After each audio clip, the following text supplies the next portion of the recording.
L'honorable chef de l'opposition. After 8 years of excuses and inflationary debt and taxes, food prices and mortgage prices are raging out of control. In fact, mortgage payments are up 150%.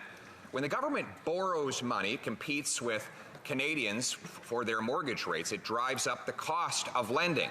So will the Prime Minister tell Canadians how much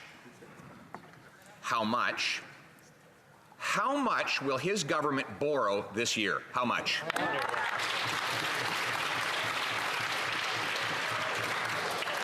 Le très honorable Premier ministre.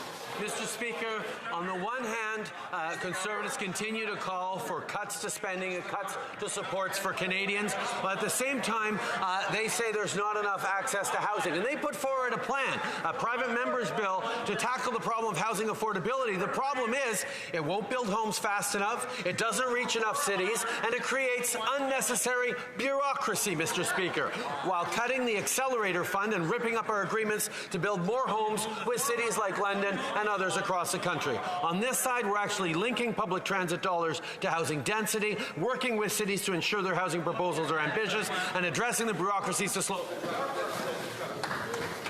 L'honorable chef de l'opposition.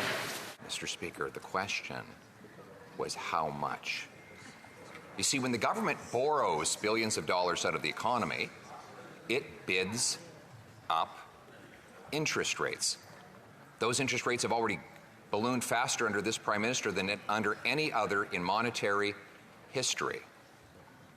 So once again, how much, and how much will this government borrow from the economy this year? Just the number, please. Le très honorable Premier ministre. Mr. Speaker, while the Leader of the Opposition continues to talk down Canadians and talk down the Canadian economy, we're going to continue to put Canada's strong fiscal position in service of Canadians. Yes, Mr. Speaker, our strong fiscal position. We have the lowest deficit in the G7. We have the best debt to GDP ratio in the G7. And we're one of the 3 largest countries in the world with a AAA credit rating from the bond agencies. Mr. Speaker, we have been there for Canadians, and we have been responsible stewards of the public purse, and that means we will continue to be able to support Canadians through these difficult times, including with the measures we have right now. The Honourable Leader of the Opposition.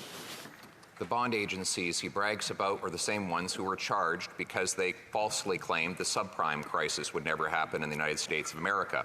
Canadian households, after 8 years of this Prime Minister, are more indebted than any other country in the entire G7. And interest rates have gone up faster than at any time in monetary history after 8 years of this Prime Minister. All of this is driven by his massive addiction to borrowing. So the average barber or waitress knows how much they borrow. Does the Prime Minister, who's the head of a $500 billion government, even know how much he's borrowing out of the country this year? Le très honorable Premier ministre. Mr. Speaker, we see once again the Leader of the Opposition's tried and true tactics of attacking the facts when they don't suit his purposes. Mr. Speaker, the international bond rating agencies like Moody's and S&P that have ranked the top economies as AAA economies, the United States, Germany, and then Canada in the world's largest economies, have said that our fiscal plan is sustainable. As we are there to support Canadians, as we demonstrate fiscal prudence, as we support Canadians through this difficult time. Now, he can wage war on experts and the facts and demonize them all he likes, but we will keep being there for Canadians grounded in the facts.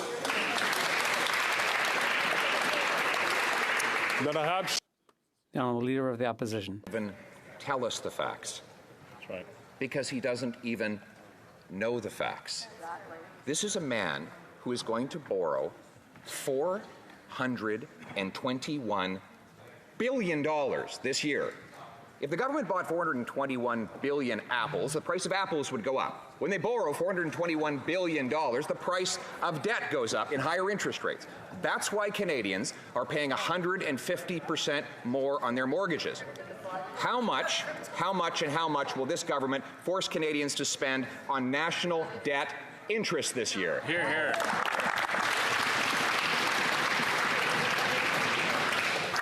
Le très honorable Premier ministre.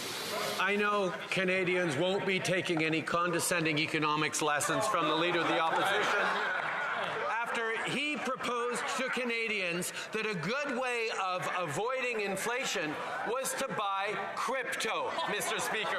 That was his economic counsel to Canadians, and if they had followed it, they would have lost almost half of their life savings. Mr. Speaker, you can understand we won't be taking any economics lessons from that guy.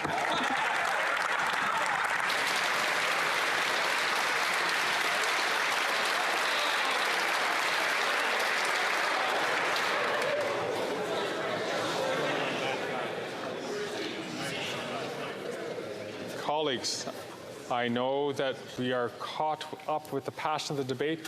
I ask you to always direct your comments through the chair and to also make comments which are not disruptive to the House. The honourable member of the official opposition. Mr. Speaker, that Prime Minister should be taking economics lessons from everyone. Everyone.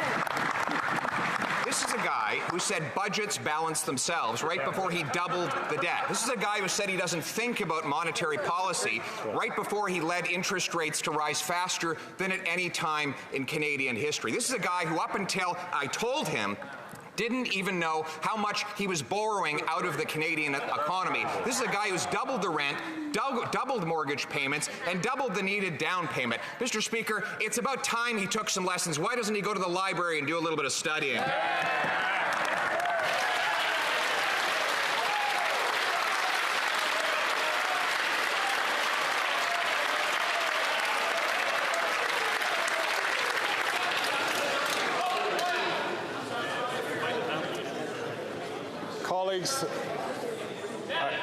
Colleagues, I ask us to make sure that our comments are not disruptive to the House.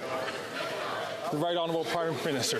Mr. Speaker, while the Leader of the Opposition continues to play his partisan games and focus on me, we're going to remain focused on Canadians. We move forward with an Affordable Groceries and Affordable Housing Act that they have continued to obstruct debate on. We've continued to deliver things for Canadians like dental care for low-income Canadians that they stood against. We continue to deliver $10 a day child care in places across the country that they campaigned against. They continue to campaign against the Canada Child Benefit. We see, Mr. Speaker, they're always there to make clever political arguments. They're never there to actually support Canadians like we are.